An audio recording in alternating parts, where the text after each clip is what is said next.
வேதாகமத்தில் உள்ள யோசேப்பு, தானியேல், சாலமோன் மற்றும் அபிகாயில் ஆகியோரின் விசேஷித்த ஞானம் குறித்தும், இந்த விசேஷித்த ஞானத்தை நாம் எப்படி பெற்றுக்கொள்வது என்பதை பற்றியும் மற்றும் கர்த்தரின் ஞானம் நம்முடைய வாழ்வில் எப்படி செயல்படும் என்பதை பற்றியும் விரிவாக எழுதப்பட்டுள்ளது. 520 பக்கங்கள், ரூபாய் 500. அனைத்து வேர்ட் ஆஃப் கிரைஸ்ட் புத்தக கடைகளிலும் சென்னை NLAG புக் ஸ்டோரிலும் கிடைக்கும். காமன் சென்ஸ்ன்றோம், பொது அறிவுன்றோம். அதுக்கும் ஞானத்துக்கும் உள்ள தொடர்பு என்ன, கனெக்ஷன் என்ன? காமன் சென்ஸுன்றோம், பொது அறிவுன்றோம். இப்போ நம்ம காரில் போகும்போது இல்லை பைக்கில் போகும்போது குறுக்க ஒருத்தர் வரும்போது என்ன பண்ணுறான்? உனக்கு கொஞ்சமாவது காமன் சென்ஸ் இருக்கான்னு கேட்குறோம் இல்லையா? அதுக்கும் ஞானத்துக்கும் உள்ள சம்பந்தம் என்ன? What's a connection in between common sense and wisdom? மிருகங்களுக்கு 5 அறிவு தான் இருக்குது, ஆனால் மனுஷனுக்கு 6வது அறிவு கொடுத்துருக்காது. 6வது அறிவு என்ன? பகுத்து அறிகிறது. இப்போ ஒரு நாயை வந்து என்ன பண்ணுவோம்? பெட்டில் ஏற விடுவோமா? உங்கள் வீட்டு ஒரு மாட்டை வந்து பசு மாடு நல்லா பால் கறக்குங்க, அதை போய் உங்கள் பெட்டில் ஏறி படுக்க வைப்பீங்களா? அதான் பொது அறிவுன்றது. ஞானம்னு என்னங்கன்னா அந்த பொது அறிவுடைய உச்சம்தான் ஞானம். இந்த காமன் சென்ஸே உங்களுக்கு தொடர்ந்து இருந்து அது பெருகிறது தான், அது உச்ச நிலைமை தான் விஸ்டம். ஆமென். ஒரு பஸ்ஸில் போகிறீங்க, ஒரு லாங் ட்ரிப் போகிறீங்க. அப்போ வழியில் ஏதாவது பெட்டி வச்சு அடைச்சி வைப்பீங்களா? ஒரு பெரிய பெட்டி இருக்குது, அதை கொண்டு நடுவில் வைப்பீங்களா போகிற பாதையில்? ஏன்? எல்லாரும் வந்து போகிற இடம், அது மற்றவங்களுக்கு என்ன பண்ணக்கூடாது? தடையாக இருக்கக்கூடாது அப்படின்னு நினைப்பீங்களா இல்லையா? சுட சுட காஃபியை கொண்டு யாருக்கையாவது கொடுப்பீங்களா? குடிங்கன்னு. அதை என்ன பண்ணுவீங்க? ஒரு ட்ரேயில் வச்சு சூடாக இருக்குது பார்த்து குடிங்கன்னு சொல்லுவீங்களா இல்லையா? இல்லையா? வெளியூரில் மாதிரி ஒரு பாஸ்டர்ஸ் மீட்டிங் நான் பேசிக்கிட்டு இருந்தேன். திடீர்னு தாகமாக இருந்தது, தண்ணி கேட்டேன். ஒருத்தர் டக்குன்னு என்ன பண்ணாருன்னா ஒரு ஃப்ளாஸ்க் எடுத்து கொடுத்தாரு. நான் எடுத்து ஊற்றுனேன் பாருங்க, கொதிக்க கொதிக்க தண்ணி. எனக்கு துப்பவும் முடியலை, முழுகவும் முடியலை. ஒரே ஓட்டம் வெளியே ஓடிட்டேன். வெளியே ஓடி போய் இன்னைக்கு வரைக்கும் எனக்கு அதனால யார் தண்ணி கொடுத்தாலும் என்ன பண்ணுவேன்? அதை தண்ணி கொடுத்தாலும் அதை ஒரு டம்ளரில் ஊற்றி முதல்ல அதை லைட்டாக குடிச்சு பார்த்து தான் குடிப்பேன். யார் கொடுத்தா டபான்னு குடிக்கிறது இல்லை. இந்த நேரத்தில் ஒரு தெனாலிராமன் கதை ஞாபகம் வருது. தெனாலிராமனும் ராஜாவும் பேசிகிட்டு இருந்தாங்களாம். அப்போ சொன்னார், ராஜாவும் சொன்னாரா, பூனைனா பால் குடிக்க தயார் செய்யும்ட்டாராம். உடனே தெனாலி சொன்னால் ஏன் பூனை வந்து பால் குடிக்காதுன்னு. ராஜாக்கு ஒரே ஆச்சரியமாயிடுச்சான். ஏன்னா உன் பூனை பால் குடிக்காதான்னு. பூனைனா பால் குடிக்குமியானார். இல்லை, ஏன் பூனை பால் குடிக்காதுன்ட்டாராம். அந்த பூனையை கொண்டாயா பார்ப்போம்னா எனக்கு 1 மாதம் டைம் வேணும்னாராம். ஏன்னா அந்த பூனை வந்து அவ்வளோ ஈஸியாக கொண்டாடுனா 1 மாதம் டைம் வேணும்னாராம் தெனாலிராமன். 1 மாதம் கழித்து அந்த பூனையை கொண்டு வந்தாராம். பாலை வச்சா பாலை பார்த்துட்டு பூனை ஓடுதான். என்ன பண்ணியிருக்காரு இந்த தெனாலிராமன்? டெய்லி என்ன பண்ணியிருக்காரு? இந்த பூனைக்கு நல்லா கொதிக்க கொதிக்க பாலை வச்சுருக்காரு. இந்த பூனை வந்து வாயை வச்சோன்னு நாக்கெல்லாம் பொத்து போச்சான். 2 நாள் கழித்து நல்லா ஆறுன பிறகு திரும்ப வந்திருக்கு. திரும்பவும் கொதிக்க கொதிக்க பாலை வச்சுருக்கிறாரு. திரும்பவும் நாக்கப்பட பொத்து போச்சு. அதுக்கப்புறம் தெனாலிராமன் பாலை வைக்கும் போதெல்லாம் அது ஓடி போயிருமா. இப்போ புரியுது உங்களுக்கு நல்லா? இப்போ தான் மனசில் ஆகி இல்லை, கேரளா பக்கத்தில் இருக்கிறீங்க, இப்போ தான் மனசில் ஆகி உங்களுக்கு. ஒரு கதை சொன்ன உடனே எல்லாருக்கும் அப்புறம் இல்லைன்னு அங்கே தெனாலிராமன் கதையை என்ன பண்ணுவாங்க, யாரும் மறக்க மாட்டாங்க. நான் எப்பயுமே கடைசியில் சொல்லுவேன், ஏதாவது ஒரு கேள்வி கேளுங்கன்னுவேன். மீட்டிங் முடிக்கும்போது ஏதாவது ஒரு கேள்வி கேளுங்க உங்களுக்கு அப்படின்வேன். ஒருத்தன் கேட்டான், எப்போ முடிப்பீங்கன்னு கேட்டான். இன்னொரு மீட்டிங்கில் ஒருத்தன் கேட்டான், எப்போ விடுவீங்கன்னு கேட்டான்.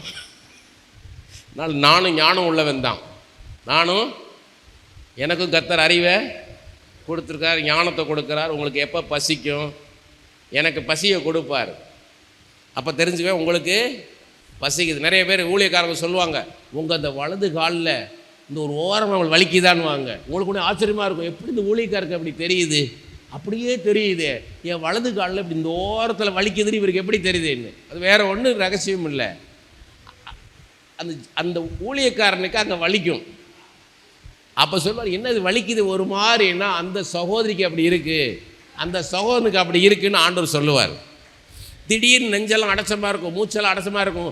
ஐயோ என்னோட அடைக்குதுன்னா அந்த சகோதரன் அப்படியாக இருக்கிறான்வார்.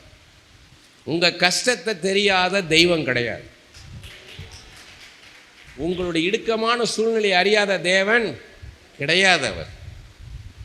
இருந்தாலும் உங்களை இப்படி விட்டுட்டு போகக்கூடாது. இன்னும் எனக்கு ஒரு 10 நிமிஷம் இருக்குன்னு நினைக்கிறேன், 15 நிமிஷம் இருக்குது எனக்கு.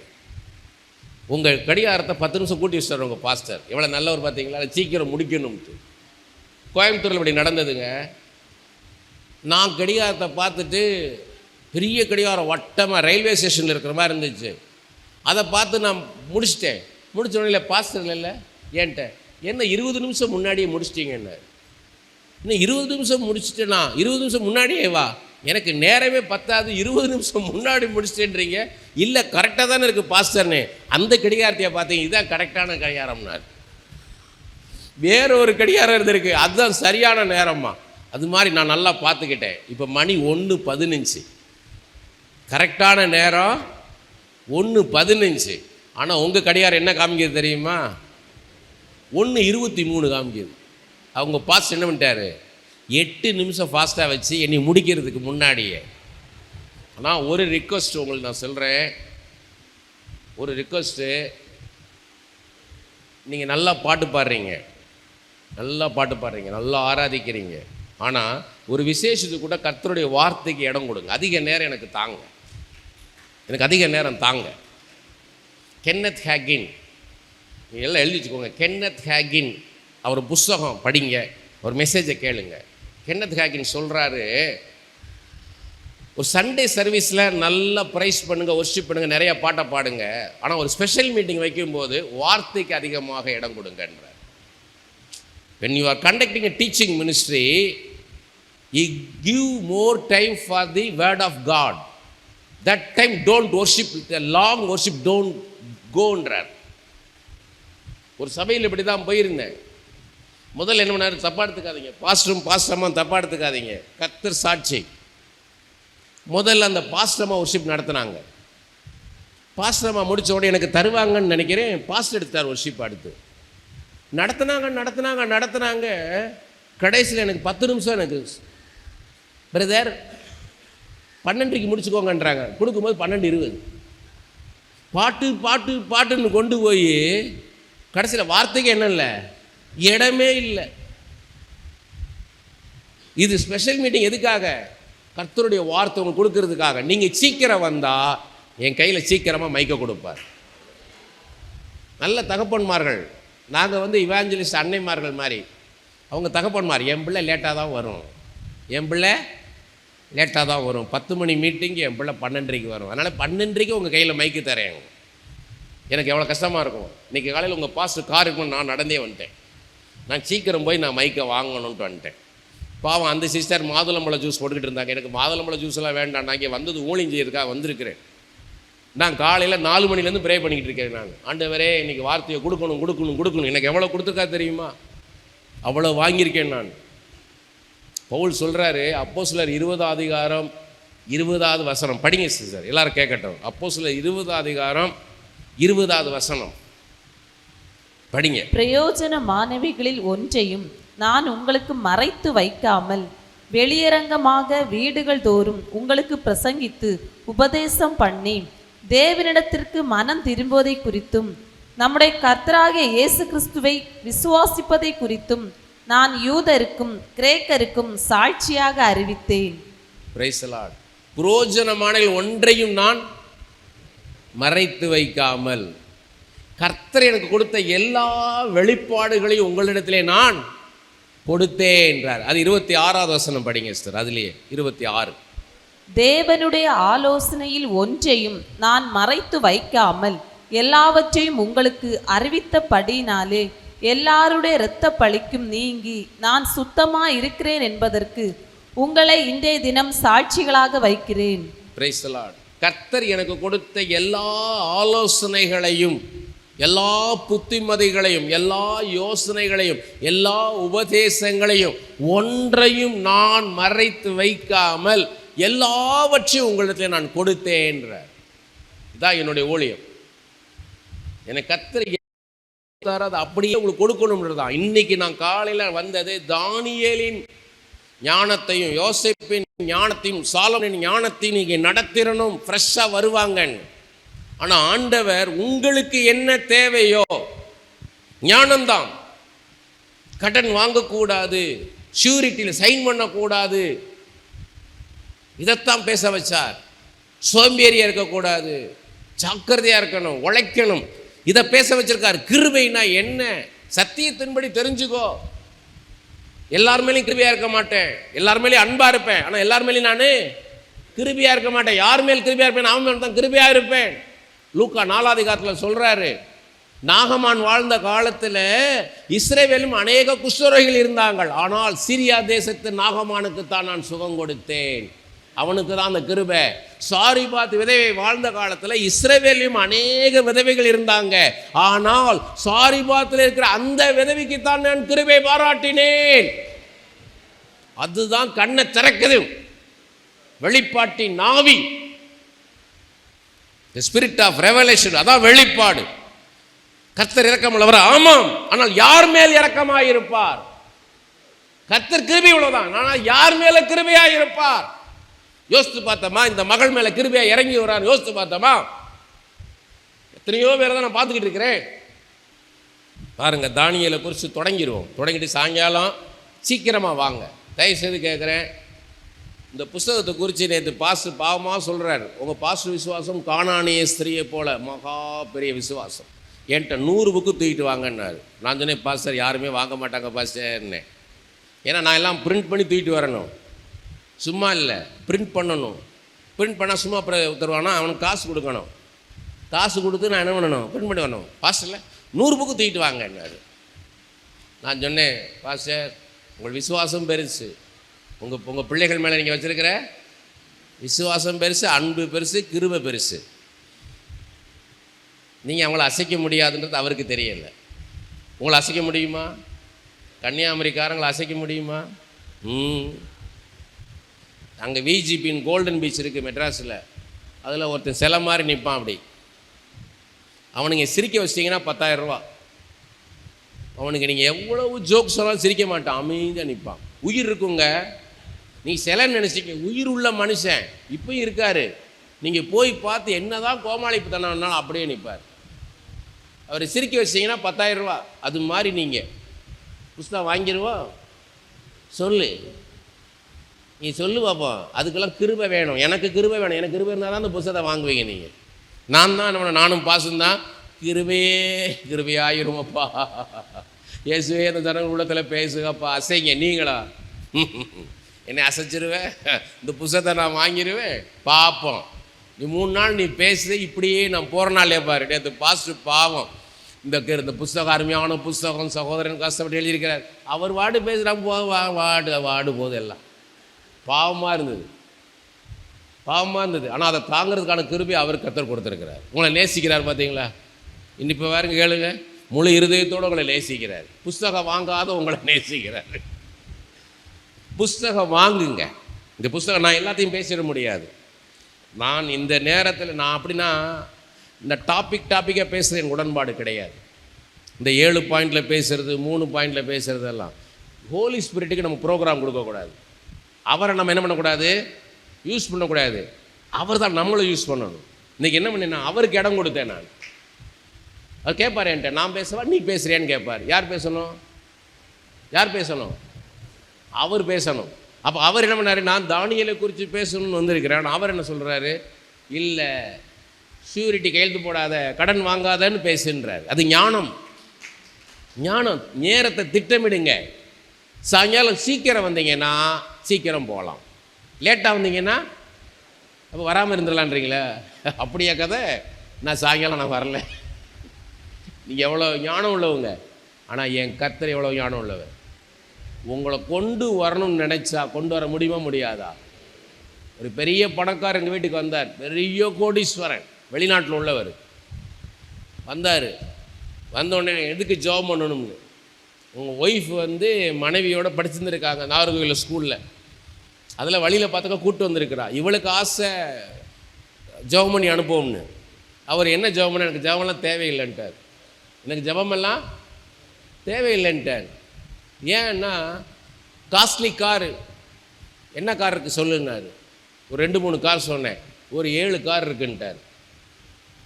இருக்கிறதுலே பெரிய வீடு என்ன வீடு பார்த்துருக்கேன்னாரு. நான் சொன்னேன் சென்னையில், டெல்லியில் வந்து ஜனாதிபதி மாளிகை, சென்னையில் கவர்னர் மாளிகை பெருசாக இருக்கும், இருக்கிறதுலே பெரிய மாளிகை அது அப்படின்னேன். அது மாதிரி எனக்கு 4 வீடு இருக்குது, எனக்கு எல்லாமே இருக்குது, எனக்கு ஜெபம் தேவையில்லைன்ட்டார். சொல்லி முடித்தோடனே நான் சொன்னேன், சரி இவ்வளோ சொல்கிறியே, இந்தியாவில் இருக்க உன் குடும்பத்தில் நீ ஃபோன் பண்ணி பேசுகிற, 3 மணி நேரம் பேசுகிற, ஃபோனை வச்ச பிறகு 4 மணி நேரம் அழுகிறியே ஏன்னு கேட்டேன். முழங்கால நின்ட்டான். 4 மணி நேரம் நீ அழுகிறேன்னு. ஒரு விசித்திரமான வியாதி மகளுக்கு, எந்த மருத்துவராலும் சுகப்படுத்த முடியலை, அப்படி ஒரு விசித்திரமான வியாதி. அப்போ அவருக்கு யார் தேவை? பரிகாரி தேவை. இயேசுன்ற பரிகாரி அவருக்கு தேவை. அதனால தான் கர்த்தருக்கு பயப்படுதலே ஞானத்தின் ஆரம்பம். கர்த்தர் எனக்கு அவசியம், என் கையில் எதுவுமே கிடையாது, என் கர்த்தர் கரத்தில் தான் எல்லாம் இருக்குது. ஐ எம் நத்திங், நான் மண்ணினால் உருவாக்கப்பட்டவன், வெறும் மண்ணுன்னு யார் நினைக்கிறானோ அவன் தான் ஞானி. எனக்கு எல்லாம் தெரிகின்றவன் ஞானி கிடையாது. ஆமென். பாருங்க, ஒரே ஒரு விஷயம் நான் எடுத்துட்டு நான் கண்டினியூ பண்ணுறேன். சாயங்காலம்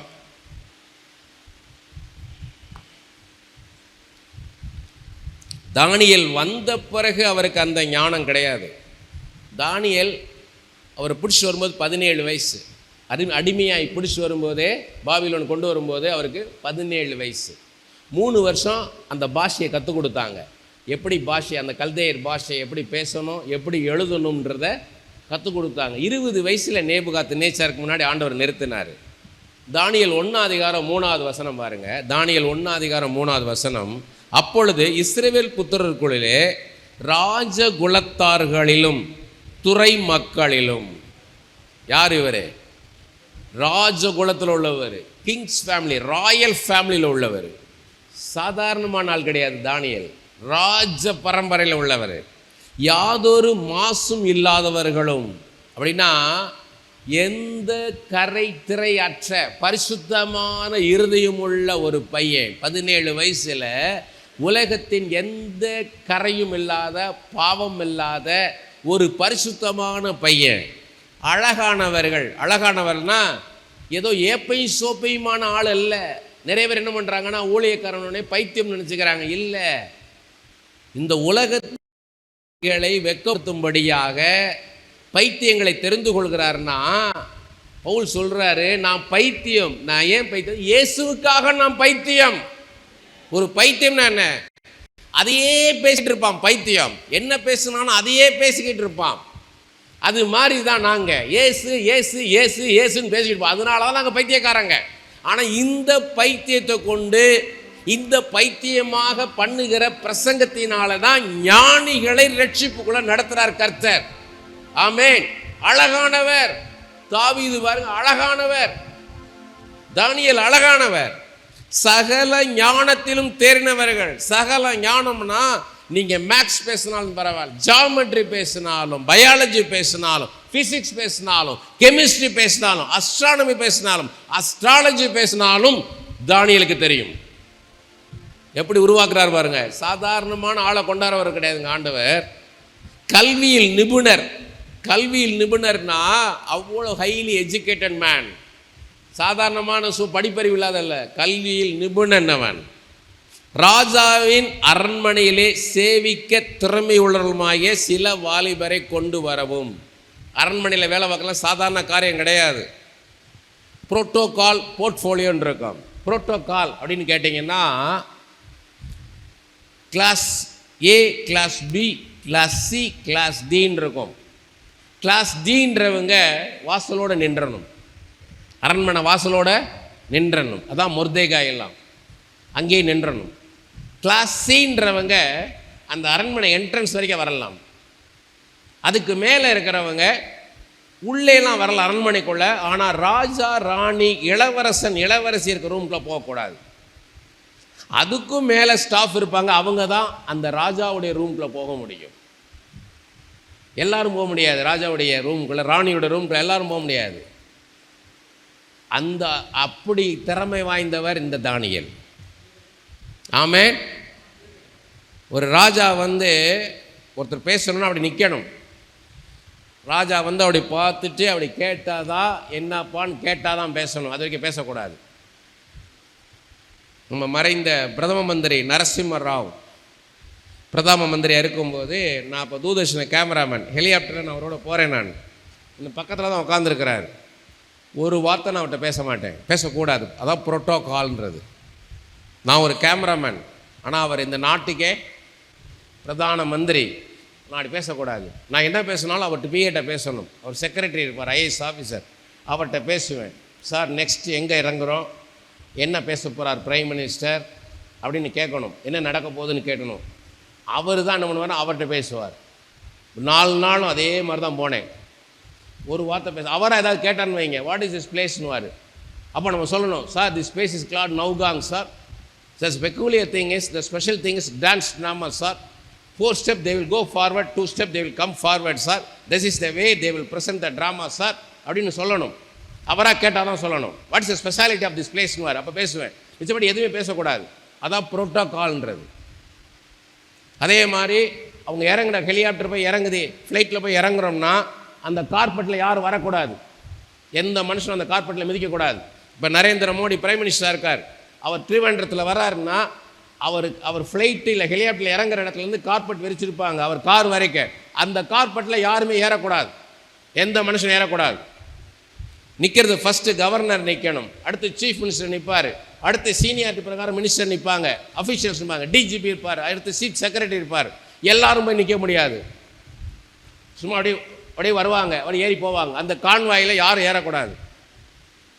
அவர் பிரைம் மினிஸ்டர் இருக்கிறாருன்னா யார் அவர் கூட போகணும், அவங்க தான் கூட போகணும். எல்லாரும் ஏற முடியாது. செக்யூரிட்டி பலமாக இருக்கும். எல்லாரும் எல்லா போலீஸும் உள்ளே போக முடியாது. யார் எங்கே நிற்கணும் அங்கே நிற்கணும். அதான் போர்ட்ஃபோலியோ. உங்களுக்கு என்ன கொடுத்தார், கார் கதவு மட்டும் தான் திறக்கணும், கார் கதவு மட்டும் தான் திறக்கணும், காரை மூடலும் திறக்கணும், அது மட்டும்தான் அவங்க வேலை. நீங்கள் போய் அவருக்கு போய் தண்ணி கொடுக்கறதுக்கு போகக்கூடாது. தண்ணி கொடுக்கறது வேற ஆள் வருவான், சாப்பாடு கொடுக்கறதுக்கு வேற ஆள் வருவான். எல்லாருமே பண்ண முடியாது. அதில் திறமசாலி இந்த தானியேல். இதெல்லாம் ஆண்டவர் கற்றுக் கொடுத்து தூக்கிட்டு வந்தார். 17 வயசு பையன். ஆனால் எப்படி தூக்கிட்டு வரார் பாருங்க. தானியேல் 5ஆம் அதிகாரம் 11-12 வசனங்களை பாருங்க. உம்முடைய ராஜ்யத்தில் ஒரு புருஷன் இருக்கிறான், மெனே மெனே தெக்கேல் உப்பார்சின்னு வந்துருச்சு, செவத்தில் வந்துருச்சு, எல்லாருக்கும் தெரிஞ்சது. ஆனால் அது யாராலையும் வாசிக்க முடியல, அர்த்தம் சொல்ல முடியல. அப்போ தான் பாட்டி ஓடி வரா, பெல்ஷாத்சாருடைய பாட்டி ஓடி வரா, வந்து சொல்கிறா, நம்ம ராஜ்யத்தில் பாருங்க, உம்முடைய ராஜ்யத்தில் ஒரு புருஷன் இருக்கிறான், அவனுக்குள் பரிசுத்த தேவனுடைய ஆவி இருக்கிறது. உம்முடைய பிதாவின் நாட்களிலே, அப்படின்னா உன்னுடைய தகப்பன் நாட்களிலே, வெளிச்சமும் விவேகமும் தேவர்களின் ஞானத்துக்கு ஒத்த ஞானமும் அவனிடத்தில் காணப்பட்டது. ஆகையால் உம்முடைய பிதாவாகிய நேபுகாத்நேச்சர் ராஜானவர் அவனை சாஸ்திரிகளுக்கும் ஜோசியருக்கும் கல்தேயருக்கும் குறிசொல்லுகளுக்கும் அதிபதியாக வைத்தார். ராஜாவினால் பெல்ஷதாஷார் என்னும் பெயரிடப்பட்ட அந்த தானியேலுக்குள் சொப்பனங்களை வியார்த்தி பண்ணுகிறதும் புதைபொருள்களை வெளிப்படுத்துகிறதும் கருகலானதை தெளிவிக்கிறதுமான அறிவும் புத்தியும் விசேஷித்த ஆவி உண்டென்று காணப்பட்டது. இப்போதும் தானியேல் அழைக்கப்படட்டும், அவன் அர்த்தத்தை வெளிப்படுத்துவான் என்றாள். சொப்பனம் மனித அறிவுக்கு ஞானத்துக்கு ஈஸியாக புரிந்து கொள்ள முடியாது, எளிதாக புரிந்து கொள்ள முடியாத கடினமான காரியங்களையும் தானியேல் புரிந்து கொள்வான். ஆமென். அடுத்து புதைபொருள்களை வெளிப்படுத்தணும்னா விடுகதை போல தெரியும் சில காரியம், இது என்னன்னு புதிராக இருக்கும், ஆனால் அதை கூட தானியேலுக்கு புரியும், அது கூட தானியேலுக்கு புரியும். அப்படிப்பட்ட விசேஷித்த ஞானம். கருகலானதை தெளிவிக்கிறதுனா சில காரியங்கள் நம்ம அறிவுக்கு புலப்படாது, நம்மளால் அதை புரிந்து கொள்ளக்கூட முடியாது. இது எப்படி? ஒரு பொண்ணை ஒரு 7 பேர் திருமணம் சேர்க்கா பார்க்க வந்தான். 7 பேர் அந்த பொண்ணை பார்த்தாங்க, எல்லாம் வடை பஜ்ஜி சொஜ்ஜிலாம் சாப்பிட்டாங்க. சாப்பிட்ட பிறகு கடைசியில் அந்த பொண்ணை கூப்பிட்டு போய் காமிக்கும் போது இந்த பெருவிரல் ரெண்டு அந்த பிள்ளைக்கு இப்படி பிரிஞ்சிருக்கும். இந்த கால் ரெண்டு பெருவிரலும் இப்படி இருக்கும். அதை கட்டுனா தரித்திரம்னு இருக்கானுங்க. அதனால 7 பேரும் கட்டாமல் போயிட்டான். அந்த நேரம் அந்த சகோதரியை என்கிட்ட வந்து ஜபிக்க வந்தாங்க. திடீர்னு வந்தாங்க அந்த இடத்துக்கு. முன்னப்பெல்லாம் தெரியாது. அப்போ நான் போகும்போது ஒருத்தன் வரப்போகிறான். இப்போ அவன் கஷ்டப்பட்டு வாழ்க்கையில் உழைச்சி மேலே வந்தவன். அவன் கல்யாணம் பண்ணிக்குவான். அந்த காலை நீ காமிப்ப இப்படி இருக்குன்ற முதல்லையே நான் காலை கல்யாணம் பண்ணலை, ஒன்றைத்தான் கல்யாணம் பண்ணிக்கிறான்னு போவான்னு. அதே மாதிரி கல்யாணம் ஆச்சு. தான் கருகலானது. இது யாருக்குமே பிடிபடாத காரியம் இது நடக்கும். ஆமென். இது தானியேலுக்கு தெளிவாக தெரியும். அறிவும் புத்தியும் விசேஷித்த ஆவி, விசேஷித்த ஞானம், எக்ஸலன்ட் ஸ்பிரிட், எக்ஸ்பர்ட். எதை செய்தாலும் அவன் திறமையாக செய்வான், பெஸ்ட்டாக இருக்கும். நீங்கள் அப்படி இருக்கணும். ஒரு சேரை தொடச்சி போடுங்கன்னா அப்படி தொடச்சி போடணும். ஒரு பாயை விரிங்கன்னா அதை அப்படி விரிக்கணும். நீங்கள் எப்படி அதை விரிக்கணும், அது எப்படி உதறி விரிக்கணும், வெளியே கொண்டு போய் உதறி விரிக்கணும். அப்படி பண்ணணும். அதை அப்படி அதுதான். ஒருத்தட்ட போய் பேசுங்க, மேடையில் போய் ஒருத்தட்ட போய் பேசுங்கன்னா ஃபாதர்ட்டேருந்து நான் கற்றுக்கொண்டது. அப்போ தான் தண்ணி குடிச்சு முடிச்சு வச்சார். ஆனால் ஒருத்தர் என்ன பண்ணிட்டார், தகார்னு ஒரு தண்ணி டம்ளர் எடுத்துக்கிட்டு அப்படி கொண்டு கொடுத்தாரு. உடனே ஃபாதர் எனக்கு வேண்டாமான்னு சொல்லலை, வாப்பா ரொம்ப தேங்க்ஸ்மான்னு வாங்கி வச்சுக்கிட்டார். குடிக்கல அந்த தண்ணியை. ஏன்னா அவன் மனசு புண்படக்கூடாது, அவன் மனசு புண்படக்கூடாதுன்னுட்டு. அப்போ அவருக்கு என்ன தெரியல, இப்போ தான் தண்ணி குடித்தார். கொண்டு திரும்ப தண்ணி கொடுக்கலாமா? தண்ணி கொடுக்கலாமா? நிறைய பேர் என்ன பண்ணுவாங்கன்னா, தண்ணியை கொண்டு வைக்கும்போது என்ன பண்ணுவாங்கன்னா, உள்ளுக்குள்ளே விரலை விட்டு கொண்டு வச்சுருவாங்க. அவர் குடிப்பாரா? வச்சிங்கன்னா நீ குடிக்க முடியுமா? உங்கள் பிள்ளையாகவே இருக்கட்டும், உங்கள் மனைவியாகவே இருக்கட்டும், இப்படி உள்ளுக்குள்ளே தண்ணி வச்சுன்னு சொல்லிக் கொடுக்கணும். உன் விரலை உள்ள விடாத அப்படி சொல்லிக் கொடுக்க. அதான் போர்ட்ஃபோலியோ புரோட்டோகால்ன்றது. பட்ச ஞானத்தை கொடுக்கிறார். தானியேலை போல, யோசேப்பை போல உயர்ந்த ஸ்தானத்தில் இருக்கணுமா? அந்த ஞானம் வேணும். அந்த தெய்வீக ஞானம் இருந்தால் கர்த்தர் நம்மளை உயர்த்தி உட்கார வைப்பார். மனிதனால் கிரகிக்க முடியாத பெரிய காரியத்தை உங்களுக்கு சொல்லி, அந்த ராஜாவுக்கு சொல்லுன்னு சொல்லி உங்களை அந்த ராஜாக்களுக்கு மேலாக மேன்மையாக உயர்த்தி உட்கார வைப்பார். தானியேலின் தேவன் உங்கள் தேவன், யோசேப்பின் தேவன் உங்கள் தேவன், எஸ்தரின் தேவன் உங்கள் தேவன். தானியேலின் தேவன் உங்கள் தேவன் சொல்லும் போதே உங்களுக்குள்ள அந்த விசேஷித்த அபிஷேகம் இறங்கி வரும். உங்களை அனல் மூட்டுகிற தேவன். அப்போஸ்தலனாகிய பவுல் தீமோத்தேயு மீது தன் கரங்களை வைத்த போது அவருக்குள்ள இருக்கிற அழைப்பை அனல் மூட்டினார், அவருடைய அபிஷேகத்தை அனல் மூட்டினார், அவருடைய விசுவாசத்தை அனல் மூட்டினார், அவருக்குள்ள இருக்கிற வரங்களை அனல் மூட்டினார். அப்படி போல இப்பொழுது இயேசுவின் அந்த ஆணி பாய்ந்த தழுமுள்ள கரம் உங்கள் மீது இறங்கி வரும்போது உங்களுக்குள்ள இருக்கிற அபிஷேகத்தை அனல் மூட்டுவார். உங்களுக்குள்ள இருக்க தாழ்வு மனப்பான்மை எடுத்து போடுவார். இன்ஃபீரியாரிட்டி காம்ப்ளெக்ஸை எடுத்து போடுவார். அப்பா நான் குறைவுள்ளவள் என்பதை எடுத்து போடுவார். என் தேவன் நிறைவுள்ளவர், என் தேவன் பெரியவர், எனக்குள்ள இருக்கிறவர் பெரியவர், அவர் என்னை கொண்டு பெரிய காரியங்களை செய்வார். நான் எம்மாத்திரம் ஐயா, ஆனால் உம்முடைய என்னை கொண்டு பெரிய காரியங்களை செய்ய வைக்கும் ஐயா. இந்த ஞானத்தை எனக்கு கொடுத்தபடிக்காக என் தெய்வம் ஞானமுள்ள ஞானத்தின் ஊற்று, ஞான கண்மலை, ஞானத்தை உருவாக்கின தேவன். எந்த ஞானம் என்னை உயர்த்துமோ அந்த ஞானத்தை எனக்கு கொடுத்ததற்காக நன்றி செலுத்துகிறேன் ஐயா. ஞானமுள்ள வார்த்தைகள், ஞானமுள்ள வார்த்தை எடுத்து பேசும்போதே அந்த ஞானத்தின் அபிஷேகம் எங்கள் மீது இறங்கி வந்ததற்காக நன்றி. இந்த கூட்டத்தை நடத்துவது எங்க பாஸ்டர் அல்லப்பா, என் தெய்வம், என் இயேசு ராஜா இந்த கூட்டத்தை நடத்தி கொண்டிருக்கிறேன். இந்த நேரத்தில் என்னை கொண்டு வந்தது நீரப்பா. தானாக ஒரு செயல் நடப்பதல்ல, தற்செயல் கிடையாதப்பா, எல்லாம் தேவ செயல். இந்த நேரத்தில் இந்த இடத்துல இருப்பதும், இந்த வார்த்தைகளை கேட்பதும், இந்த அபிஷேகத்தை பெற்றுக்கொள்வதும் என் தேவன் முன் குறித்ததப்பா. இயேசுவே, என்னை கருவில் உருவாக்குவதற்கு முன்பாகவே என் வாழ்க்கை முழுவதையும் தீர்க்கதரிசன புஸ்தகத்தில் எழுதி வைத்திருக்கிறேன். என் சரீரத்தில் ஒரு அவயவம் கூட இல்லாத போது என் அவயவங்கள் ஏற்படுகிற நாட்களையும் நீர் எழுதி வைத்திருக்கிறீர் அப்பா. என்னை கருவில் உருவாக்கும் போது உம்முடைய கண்களுக்கு அது மறைவா இருக்கவில்லை அப்பா. இயேசுவே, என் எலும்புகளை என் கற்பத்திலே, என் தாயின் கற்பத்திலே உருவாக்கின தேவன் நீர் தகப்பனே. சங்கீதம் 31:15 தாவீது சொன்னது போல என் காலங்கள் உம்முடைய கரத்தில் இருக்கிறது அப்பா. யோபு 12:10 யோபு சொன்னது போல என் ஜீவன் உம்முடைய கரத்தில் இருக்கப்பா. தானியேல் 5:23 தானியேல் சொன்னது போல என் சுவாசத்தை உம்முடைய கரத்தில் வைத்திருக்கிறீர் அப்பா. நல்ல தெய்வம், நல்ல மேய்ப்பன், நல்ல தகப்பன், பரம தகப்பன், உம்முடைய ஜீவனையே கொடுத்து என்னை காப்பாற்றுகிற தெய்வம், என்னை எனக்காக நேசிக்கிற ஒரு தெய்வம், என் குறைவுகளோடு என்னை நேசிக்கிற ஒரு தெய்வம். ஓ ரபா கபா ரபா, என் வெளிப்புறத்தை பார்க்காதபடிக்கு என்னுடைய இருதயத்தை பார்த்து என்னை நேசிக்கிற தேவன். நான் உம்மை நேசிப்பதை அப்பா அங்கீகரித்தீரே. நன்றி நன்றி. என்னை ஒரு பொருட்டாக பார்க்கிறீரே. நன்றி. உம்முடைய அன்புக்காக, கிருபைக்காக, தயவுக்காக, இரக்கத்துக்காக நன்றி செலுத்துகிறேன் ஐயா. நன்றி நன்றி. இயேசுவின் நாமத்திலே ஆமென் ஆமென்.